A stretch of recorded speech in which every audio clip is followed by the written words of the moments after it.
चलिए दोस्तों, जानते हैं देश दुनिया की 50 बड़ी खबरों को मात्र 10 मिनट में। लेकिन इससे पहले अगर आपने मेरे चैनल को सब्सक्राइब नहीं किया है तो सब्सक्राइब कर ले। राजधानी रांची समेत पूरे झारखंड में अगले 24 घंटों के दौरान ठंड बढ़ने का अनुमान है। मौसम विभाग के अनुसार शुक्रवार से राज्य में तापमान में गिरावट शुरू होगी और रात के समय ठिठुरन बढ़ेगी।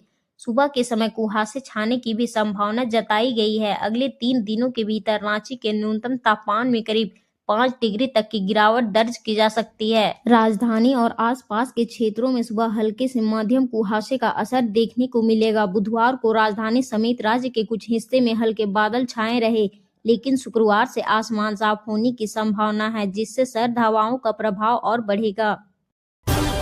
5 फरवरी को पीएम नरेंद्र मोदी ने राज्यसभा में राष्ट्रपति के अभिभाषण पर धन्यवाद प्रस्ताव के दौरान भाषण दिया। इस दौरान उन्होंने कांग्रेस को लेकर कई बड़े दावे किए। उन्होंने कहा, पंडित नेहरू और इंदिरा गांधी ने देश के लोगों को समस्या माना। पीएम ने बिना नाम लिए राहुल और उनके परिवार पर आरोप लगाया कि महात्मा गांधी का सरनेम चुरा लिया।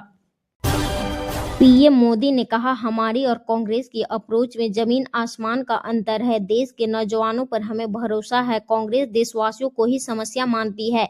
एक बार इंदिरा जी ईरान में भाषण दे रही थी। उन्होंने नेहरू जी के साथ बातचीत का उल्लेख किया। जब किसी ने मेरे पिताजी से पूछा कि उनके सामने समस्याएं कितनी हैं, तो उन्होंने कहा 35 करोड़।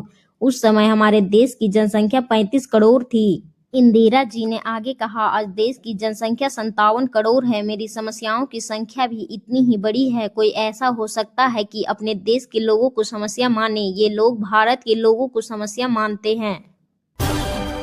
अमेरिकी राष्ट्रपति डोनाल्ड ट्रंप ने गुरुवार को ट्रंप आरएक्स नाम की एक सरकारी वेबसाइट लॉन्च की। ट्रंप का दावा है कि यह प्लेटफॉर्म अमेरिकियों को सस्ती दवाएं दिलाने में मदद करेगा और इससे हेल्थ केयर खर्च कम होगा।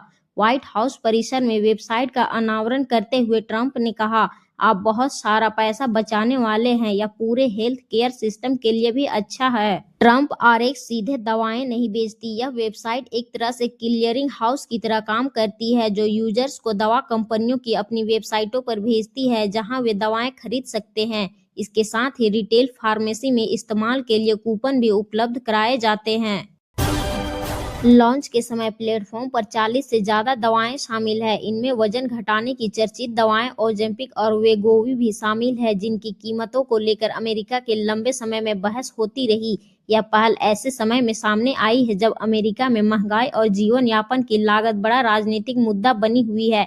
नवंबर में होने वाले मिडटर्म चुनाव से पहले रिपब्लिकन पार्टी के लिए दवाओं, हेल्थ केयर, घर किराया और ग्रोसरी की बढ़ती कीमतें एक बड़ी चुनौती मानी जा रही है। लोकसभा स्पीकर ओम बिरला ने गुरुवार को कहा कि बुधवार को लोकसभा में पीएम मोदी के साथ अप्रत्याशित घटना हो सकती थी, इसलिए उनकी कल शाम 5 बजे होने वाली स्पीच टालनी पड़ी। आशंका के चलते मैंने ही उनसे न आने का आग्रह किया था। न्यूज एजेंसी एएनआई ने सूत्रों के हवाले से बताया है कि बुधवार को पीएम की स्पीच के दौरान कांग्रेस लोकसभा में उन पर हमला करने की योजना बना रही थी। इसी आशंका के चलते स्पीकर ने सदन स्थगित करने का फैसला लिया। दरअसल पीएम मोदी 5 फरवरी को लोकसभा में शाम 5 बजे धन्यवाद प्रस्ताव पर जवाब देने वाले थे, लेकिन विपक्ष की महिला सांसदों के हंगामे के चलते स्पीकर संध्या राय ने कार्यवाही अगले दिन तक स्थगित कर दी। इससे पीएम नरेंद्र मोदी का संबोधन भी टल गया था। वही धन्यवाद प्रस्ताव को हंगामे के बीच गुरुवार को पास कराया गया। 2004 के बाद पहली बार यह प्रस्ताव प्रधानमंत्री के भाषण के बिना पास हुआ है। सुप्रीम कोर्ट ने अनिल धीरूभाई अंबानी ग्रुप एडीएजी से जुड़े रुपए 40,000 करोड़ के बैंक फ्रॉड केस में जांच एजेंसियों पर नाराजगी जताई। कोर्ट ने कहा, सीबीआई और ईडी जांच में देरी का कारण नहीं बता सकती। दोनों एजेंसियां पहले ही काफी समय ले चुकी है। आगे ऐसी ढिलाई बर्दाश्त नहीं करेंगे। Chief justice Suryakant, justice Joymalya Bagchi और जस्टिस विपुल एम पंचोली की बेंच ने सीबीआई और ईडी से 4 हफ्ते में ताजा स्टेटस रिपोर्ट दाखिल करने को कहा है। कोर्ट ने यह रिकॉर्ड किया कि अनिल अंबानी उसकी पूर्व अनुमति के बिना देश नहीं छोड़ेंगे। असल में याचिकाकर्ता और पूर्व आईएएस अफसर ईएएस शर्मा ने अनिल के देश छोड़ने की आशंका जताई थी। सुनवाई के दौरान अनिल अंबानी ने अपने वकील मुकुल रोहतगी के जरिए कोर्ट को आश्वासन दिया कि वे कोर्ट की अनुमति के बिना देश नहीं छोड़ेंगे। प्रधानमंत्री नरेंद्र मोदी ने गुरुवार को राज्यसभा में राष्ट्रपति के अभिभाषण पर धन्यवाद प्रस्ताव का जवाब दिया। प्रधानमंत्री ने 1 घंटा 37 मिनट भाषण दिया। मोदी ने कहा कि ये कौन सी मोहब्बत की दुकान है जो मोदी की कब्र खोदने की बात करते हैं। क्या ये सार्वजनिक जीवन की मर्यादा का अपमान नहीं है? पीएम ने कहा, टीएमसी कांग्रेस लेफ्ट डीएमके दशकों से केंद्र में सत्ता का हिस्सा रहे। उनकी पहचान क्या बनी? उनके वक्त डील के नाम पर बोफोर्स याद आता है। आज डील की चर्चा गौरव से होती है। प्रधानमंत्री ने जैसे ही बोलना शुरू किया, विपक्ष ने नारेबाजी शुरू कर दी। विपक्षी नेताओं ने कहा कि राहुल गांधी को बोलने दिया जाए, तानाशाही नहीं चलेगी। प्रधानमंत्री ने कहा कि खड़गे जी की उम्र देखते हुए उन्हें बैठकर नारे लगाने की इजाजत दी जाए। इसके बाद विपक्ष ने वॉकआउट कर दिया। अंतर्राष्ट्रीय और राष्ट्रीय स्तर की प्रमुख खेल प्रतियोगिताओं में मेडल जीतने वाले खिलाड़ियों को अब झारखंड सरकार की ओर से मासिक पेंशन मिलेगी। मुख्यमंत्री हेमंत सोरेन की अध्यक्षता में गुरुवार को हुई कैबिनेट बैठक में इस प्रस्ताव को मंजूरी दी गई। द्रोणाचार्य पुरस्कार प्राप्त कोच, अर्जुन पुरस्कार विजेता खिलाड़ी, राजीव गांधी खेल रत्न अवार्ड पाने वाले और ओलंपिक पदक विजेता खिलाड़ियों को राज्य सरकार 20,000 रुपये प्रति माह पेंशन देगी। नेशनल गेम्स के पदक विजेताओं को न्यूनतम 5,000 रुपये मासिक पेंशन मिलेगी। इसी तरह world cup, Asian games, SAF games और नेशनल गेम्स के पदक विजेताओं के लिए 16,000 से 5,000 रुपये तक पेंशन राशि तय की गई है। पाकिस्तान की संसद के पूर्व डिप्टी स्पीकर कासिम सूरी इन दिनों अमेरिका में उबर चलाकर अपना खर्च चला रहे हैं। यह बात खुद सूरी ने एक वीडियो में कही है, जिसे पूर्व प्रधानमंत्री इमरान खान की पार्टी पीटीआई ने अपने एक्स अकाउंट से शेयर किया है। वीडियो में कासिम सूरी कहते हैं कि उन्हें पाकिस्तान से मजबूरी में भागना पड़ा।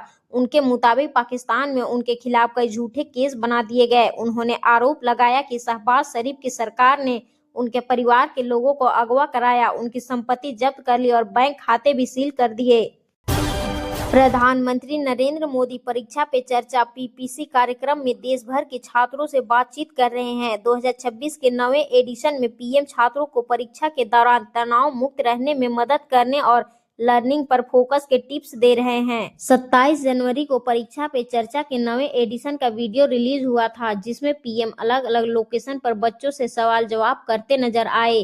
पीएम मोदी ने 5 राज्यों दिल्ली, तमिलनाडु, छत्तीसगढ़, गुजरात और गुवाहाटी में छात्रों से सीधे बातचीत की है।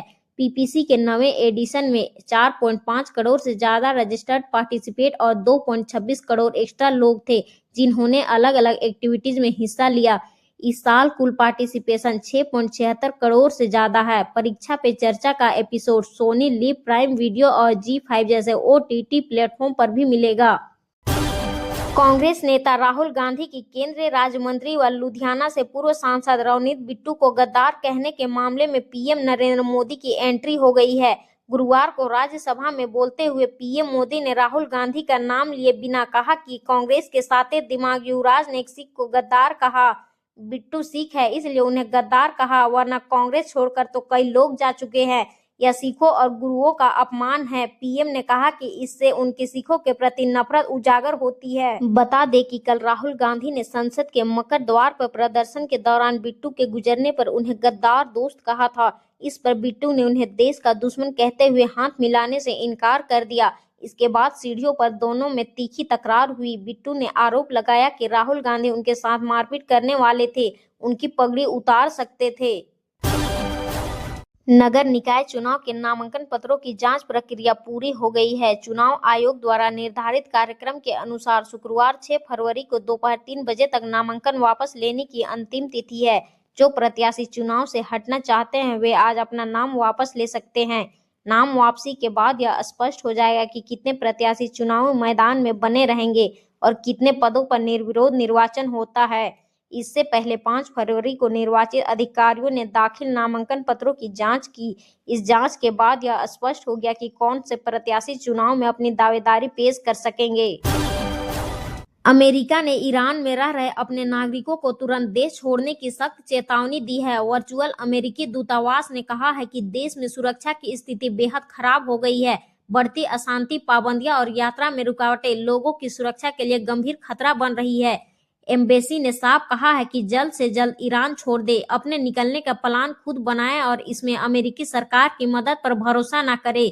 मौजूदा हालात में आधिकारिक सहायता बेहद सीमित है। ईरान में देशव्यापी विरोध प्रदर्शन और अशांति के कारण सुरक्षा व्यवस्था सख्त हो गई है। सड़कें बंद है, सार्वजनिक परिवहन ठप है, इंटरनेट और मोबाइल लैंडलाइन सेवाएं बार बार बाधित हो रही है। कई एयरलाइंस ने ईरान आने जाने वाली उड़ानों की सीमित या रद्द कर दिया है, जिससे बाहर निकलना और भी मुश्किल हो गया है। इस बीच अमेरिका और ईरान के बीच परमाणु वार्ता आज ओमान की राजधानी मस्कट में शुरू हो रही है। यह पिछले करीब 9 महीने में दोनों देश के बीच पहली औपचारिक बैठक है, जो जून 2025 में हुए संघर्ष के बाद से निलंबित थी।